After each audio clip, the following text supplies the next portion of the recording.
গণঅভ্যুত্থান বাংলাদেশ কর্তৃক আয়োজিত আজকের এই জাতীয় প্রতিনিধি সম্মেলনের সম্মানিত সদস্যবৃন্দ, বিভিন্ন রাজনৈতিক দলের নেতৃবৃন্দ,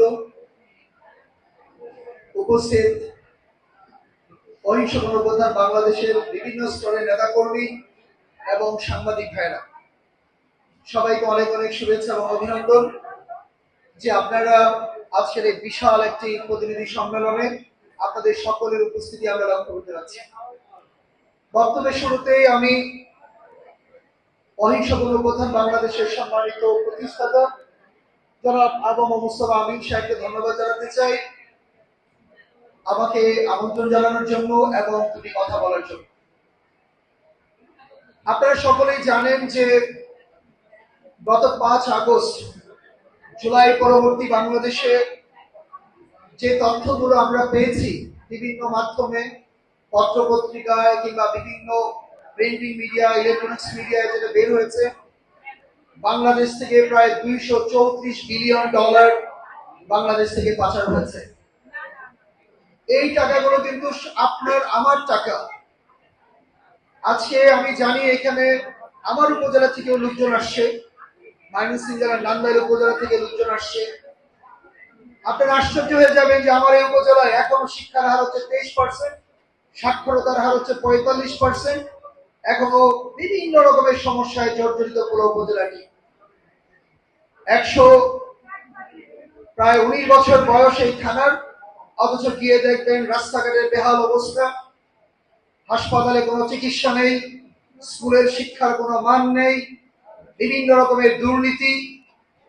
এইগুলো কিন্তু বাংলাদেশের প্রত্যেকটা উপজেলারই চিত্র। আসলে এখান থেকে বেরিয়ে আসার জন্য যে উদ্যোগটি নিয়েছেন আমিন সাহেব, আমি সাধুবাদ জানাই যে বাংলাদেশে অনেক রাজনীতিবিদ যারা অবশ্যই প্রত্যেকে রাজনীতি করেন, তাদের পেছনে অবশ্যই একটি লক্ষ্য এবং উদ্দেশ্য আছে। বা এই প্রথম আমরা দেখেছি যে বাংলাদেশ থেকে যে পাচার হয়ে যাওয়া যে অর্থ, আজ পর্যন্ত বাংলাদেশের কোনো প্রতিষ্ঠান, সরকারি কোনো সংস্থা, বাংলাদেশ ব্যাংক থেকে শুরু করে যতগুলো প্রতিষ্ঠান আছে, কেউ কিন্তু উদ্যোগ গ্রহণ করেনি।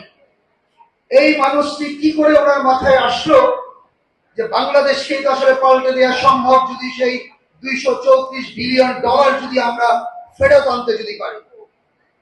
বাট দুর্ভাগ্যের বিষয়, দেখুন আমাদের কিন্তু দুর্নীতি প্রতিরোধ আইন 1947 ছিল, বাট পরবর্তীতে যারা রাষ্ট্রীয় ক্ষমতায় এসেছে তাদের সুবিধার্থে কিন্তু এই দুর্নীতি প্রতিরোধ আইন এটি কিন্তু পরে আর কার্যকর হয়নি।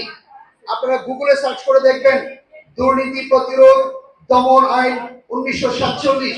বাট দুর্ভাগ্যের বিষয় যে পরবর্তীতে এই আইনটি নেই। বাট যদিও বাংলাদেশে একটি দুর্নীতি দমন কমিশন একটি আইন করা হয়েছে, বাট আলটিমেটলি এটি দিয়ে কিছুই হচ্ছে না। আপনাদেরকে একটি তথ্য দেই যে সারা পৃথিবীতে আমাদের অবস্থান কত।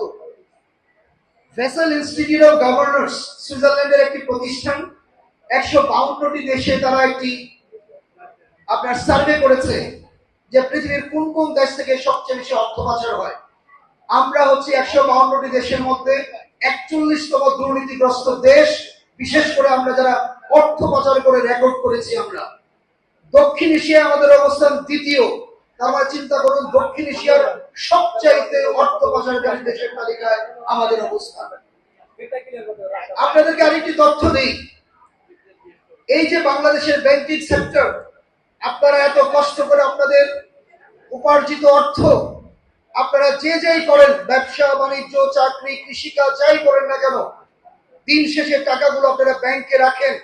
সেই ব্যাংকে যে পরিমাণ দখলদারিত্ব হয়েছে, সেই ব্যাংকে যে পরিমাণ লুটপাট হয়েছে, আপনাদেরকে যদি আমি ঋণের পরিসংখ্যান দেখাই, প্রায় 6,75,000 কোটি টাকা ব্যাংক থেকে লুটপাট হয়েছে, ব্যাংকগুলোকে খালি করা হয়েছে। যে টাকা দিয়ে আমরা 13টি মেট্রো রেল করতে পারতাম, 22টি পদ্মা সেতু করতে পারতাম। এই হচ্ছে আমাদের বাংলাদেশের সার্বিক অবস্থা। এবার আসুন অর্থ পাচার। প্রতি বছর 1,80,000 কোটি টাকা অর্থ পাচার হচ্ছে আমাদের। এই টাকা দিয়ে দুবাইয়ে 532টি বাড়ি, প্রায় 20 থেকে 25,000, আরো বেশি হবে যারা আপনার মালয়েশিয়াতে সেকেন্ড হোম করেছে, এবং পৃথিবীর বিভিন্ন দেশে আপনারা জানেন বেগমপাড়া তৈরি করেছে, আয়নাঘর তৈরি করেছে, লুটপাট করেছে এই টাকা দিয়ে। 1,40,000 কোটি টাকা নেতারা ঘুষ দিয়েছে বিভিন্ন প্রকল্প থেকে। সময় এসেছে সেই সমস্ত কুলাঙ্গার তথাকথিত ধান্দাবাজ যারা রাজনীতি বিক্রি করে খায়, যারা আপনাদেরকে বিক্রি করে খায়, যারা আপনাদের কষ্টার্জিত উপার্জন ব্যাংকে রাখা সেই টাকা যারা লুটপাট করে খায়, যারা বিদেশে অর্থ পাচার করে, সেই সমস্ত নেতাদেরকে পরিহার করুন। আমলারা প্রায় 1 লক্ষ কোটি টাকার দুর্নীতি করেছে। সবচেয়ে সুবিধাবাদী শ্রেণী হচ্ছে এই আমাদের সরকারি আমলারা। যত সচিব দেখবেন, উপজেলার ইউনো দেখবেন, সবগুলো ব্লাডি করাপ্টেড। এরা লক্ষ লক্ষ না কোটি কোটি টাকা কিছু উপজেলা থেকে হাতিয়ে নিয়ে যাচ্ছে।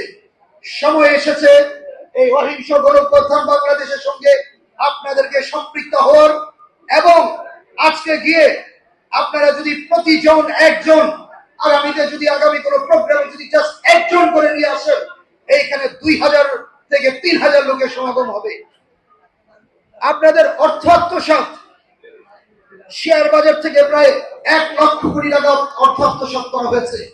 কিভাবে আপনার আমাকে বিনিয়োগ করার জন্য বিভিন্ন প্রতিষ্ঠানগুলো আপনার বিভিন্ন রকমের কথা বলে থাকে। আমরা অনেকেই চিন্তা করি যে ঠিক আছে, কিছু বিনিয়োগ আমরা শেয়ার বাজারে করে রাখি। সেই ফ্যাসিস্ট আমলে সেই শেয়ার বাজারের কেলেঙ্কারিতে 1 লক্ষ কোটি টাকা আত্মসাৎ হয়েছে, এবং আপনার প্রকল্প থেকে লুটপাট হয়েছে 3.5 লাখ কোটি টাকা। সো আমরা সর্বশান্ত হয়েছি, যে কারণে আপনি দেখবেন 54 বছরেও আমাদের জীবনের কোনো পরিবর্তন আসেনি।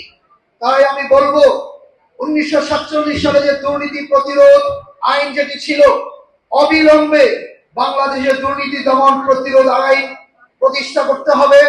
এবং আমি অহিংস অভ্যুত্থান বাংলাদেশের সঙ্গে আমি একাগ্রতা পোষণ করছি। বাংলাদেশে দুর্নীতি দমন প্রতিরোধ আইন করা ছাড়া এবং আরেকটি কমিশন কিংবা বোর্ড কিংবা যেটি আমরা চাচ্ছি একটি জাতীয় সংস্থা, যে অর্থগুলো পাচার হয়েছে সেই অর্থগুলো ফেরত আনার জন্য। আপনারা জানেন, আমি শেষ করছি দুটো তথ্য দিয়ে। আপনারা জানেন 2024 সালে যখন সুইজারল্যান্ডের বাংলাদেশে নিযুক্ত সুইজারল্যান্ডের রাষ্ট্রদূত একটি তথ্য দিলেন যে সুইজারল্যান্ডে বাংলাদেশিরা প্রায় 8,000 কোটি টাকা পাচার করেছেন, তখন উনি কিন্তু বলেছিলেন আমাদের অর্থমন্ত্রীকে যে আপনারা চাইলে কার কার অর্থ সেখানে আছে আমরা তাদেরকে সেই তথ্য দিতে পারি। অথচ তখনকার সেই কুলাঙ্গার অর্থমন্ত্রী মিথ্যা বলেছেন যে এই ধরনের কোনো কথা নাকি রাষ্ট্রদূত বলেননি। তো দেখেছেন পরিণতি কি হয়েছে। রাষ্ট্রের মালিক হচ্ছেন আপনারা, রাষ্ট্রের কর্ণধার হচ্ছেন আপনারা। আপনারা সিদ্ধান্ত নেবেন এই বাংলাদেশ কিভাবে চলবে। কোন কুলাঙ্গার, কোন দুর্নীতিবাজ, কোন অর্থ পাচারকারী গলা চেপে ধরুন, জিজ্ঞাসা করুন এই অর্থের উৎস কোথায়। আপনারা এক একজন দুর্নীতি দমন কমিশনের, আপনার দুর্নীতি প্রতিরোধ আইনের এক একজন সৈনিক হয়ে কাজ করবেন। একটা লোক জবাব দিতে পারবে না যদি আপনারা গলা চেপে ধরেন। যে গাড়িটা তুমি চালাও, টাকা কোথায় পেয়েছো? একটা লোকের ক্ষমতা নাই। ঢাকার যে কোনো বাড়িতে যান, 6 তলা বাড়িগুলো দেখেন, শুধু জিজ্ঞাসা করুন এই বাড়ির অর্থের উৎস কোথায়। শুধু দুর্নীতি নয়, আপনার ট্যাক্স দেওয়া হয় না, ভ্যাট দেওয়া হয় না, কর দেওয়া হয় না। তাহলে আপনি আমাকে বলুন, আপনার সন্তান, আমার সন্তান কিভাবে স্কুলে পড়াশোনা করবে, কিভাবে কলেজে পড়াশোনা করবে, কিভাবে বিশ্ববিদ্যালয়ে পড়াশোনা করবে, তাদের বেকারত্ব কিভাবে মোচন হবে, বাল্য বিবাহ কিভাবে রোধ হবে, শিশু শ্রম কিভাবে বন্ধ হবে, নারী নির্যাতন কিভাবে বন্ধ হবে। পরিত্রাণের একটি উপায় দুর্নীতিমুক্ত এই বাংলাদেশ গড়ার।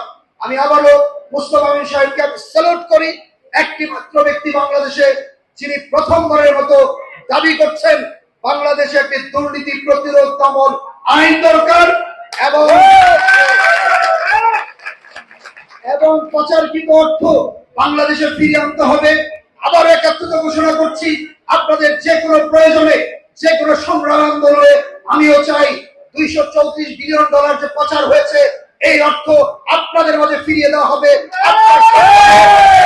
আপনার সন্তানের শিক্ষার জন্য, আপনার সন্তানের চিকিৎসার জন্য, আপনার রাস্তাঘাটের উন্নয়নের জন্য, বিশুদ্ধ পানির জন্য, স্বাস্থ্যসম্মত টয়লেটের জন্য এবং একটি সুন্দর জীবনের জন্য। অতএব আজকের পর থেকে এখান থেকে যখন বের হয়ে যাবেন, বাড়িতে যান আর যেখানেই যান, যত যাকেই সন্দেহ হবে এর তো এই অর্থ উপার্জন করার কথা ছিল না, তার কি তার ব্যবসা, কি তার বাণিজ্য, কিভাবে এত বড় বাড়ি, কিভাবে তার ঢাকা শহরে গাড়ি, কিভাবে তার জেলা শহরে তার অ্যাপার্টমেন্ট, জবাব চাইবেন। অহিংস অভ্যুত্থান বাংলাদেশ আপনাদের সঙ্গে থাকবে, আমিও আপনাদের সঙ্গে থাকবো।